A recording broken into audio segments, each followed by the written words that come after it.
Hello friends, welcome back to Media Talks. நான் உங்கள் மௌனிகா. இப்போ வீக்காக்குள்ளே போயிட்டுருக்க இந்த பிரச்சனைக்கு ஒரே ஒரு தீர்வு, ரெண்டு பேரும் மனசு விட்டு பேசினாதாங்க அதுக்கான தீர்வு கிடைக்கும் நான் நினைக்கிறேன். நீங்கள் என்ன நினைக்கிறீங்கன்னு சொல்லி மறக்காமல் கமெண்ட்டை சொல்லுங்கள். அப்படியே மறக்காமல் நம்மளோட சேனலை சப்ஸ்கிரைப் பண்ணிவிடுங்க. லாஸ்ட் 3 வீக்ஸாகவே வீக்காக ரெண்டு பேரும் சேர்ந்து இல்லாமல் அவங்க ஹாஸ்பிட்டலையும் எங்கள் வீட்லேயும் ட்ராக் இருக்கும்போது நம்ம வந்து வீக்காக ரெண்டு பேரும் சந்திச்சுக்கிட்டாங்கன்னா வந்து இதுக்கான முடிவு கிடைக்கும் நான் எதிர்பார்த்தேன். ஆனால் அதுக்காக தான் வந்து ஆஃப் ஸ்கிரீன் அப்படிலாம் அவங்கெல்லாம் சேர்ந்து இருக்கும்போது, அதாவது வீக்காக ரெண்டு பேரும் சேர்ந்து அந்த கார் ட்ராவல் ஆஃபீஸ் இதெல்லாம் பார்க்கும்போது நான் நினச்சது என்னென்னா, அட்லீஸ்ட் ரெண்டு பேரும் பார்த்துட்டாங்கன்னா ஒருத்தருக்கு ஒருத்தர் பேசிப்பாங்க, ப்ராப்ளம் சால்வ் பண்ணணும்னு நினச்சேன். ஆனால் வந்து நம்ம நினச்சதெல்லாம் நடக்காது, நாங்கள் நினச்சதான் நடக்கும் அப்படிங்கிற மாதிரி டேரக்டர் அங்கே ஒரு ட்விஸ்ட் வச்சிருந்தாரு.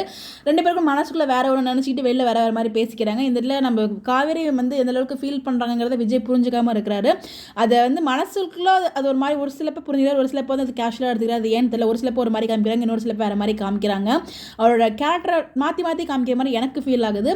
காவேரி வந்து அப்போலேருந்து அவங்க மனசு வந்து ஏற்றுக்கவும் முடியலை, ஏற்றுக்காமல் இருக்கவும் முடியல. ஸோ வந்து அவங்களுக்கு புரியுது வில்லாவோட கஷ்டம்.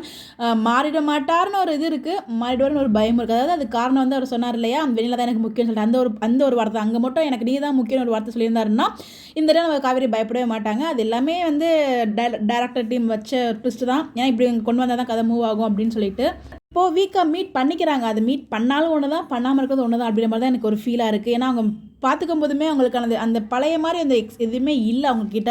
அதுதான் வந்து ரொம்ப வருத்தமாக இருக்குது. ஸோ அந்த இதுக்கு எப்போ கிடைக்கும், நம்மளுக்கு பழைய மாதிரியான ஃபீலிங்ஸ் எப்போ கிடைக்கும் அப்படின்னா, விஜய் என்ன மனசில் நினைக்கிறாரு அது வந்து காவிரிக்கிட்டையும், காவிரி என்ன நினைக்கிறாங்க, என்ன ஃபீல் பண்ணாங்கன்னு சொல்லி விஜய்கிட்டையும் ஓப்பனாக எப்போ பேசுகிறாங்களோ அப்போ தான் வீக்கான ஒரு தீர்வு கிடைக்கும் நான் ஃபீல் பண்ணுறேன். இது வரைக்கும் இந்த ப்ராப்ளத்துக்கு முடிவே இருக்காதுன்னு தான் நினைக்கிறேன். ஸோ சீக்கிரமாகவே அங்கே ரெண்டு பேரும் மனசு விட்டு பேசி ஒருத்தருக்குள்ள என்ன நினச்சிட்டு இருக்காங்க அப்படிங்கிறத வாய் விட்டு பேசி புரிஞ்சுக்கிட்டாங்கன்னா ஸோ நம்ம பழைய மாதிரி வீக்காவை பார்க்க முடியும். ஸோ அதுதான் இங்கே முக்கியம். எப்படி இல்லைன்னா ராகினி ஒரு பக்கம் அப்படி மட்டும் பண்ணலை அப்படின்னா ராகினி விளையாண்டுட்டே தான் இருப்பாங்க, இங்கே ஒரு பக்கம் வந்து இவங்க மூவ் பண்ணிகிட்டே தான் இருப்பாங்க. அப்போ என்ன நடக்குது அப்படின்னு சொல்லிட்டு ஸோ நான் ரொம்ப இக்ரைட் பண்ணிட்டு இருக்கேன். இப்போ தான் ரெண்டு பேரும் மனசு விட்டு பேச போகிறாங்க அப்படிங்கிறத. ஸோ உங்களுடைய கருத்துக்களை மறக்காமல் கமெண்ட்டில் ஷேர் பண்ணுங்கள். Bye by.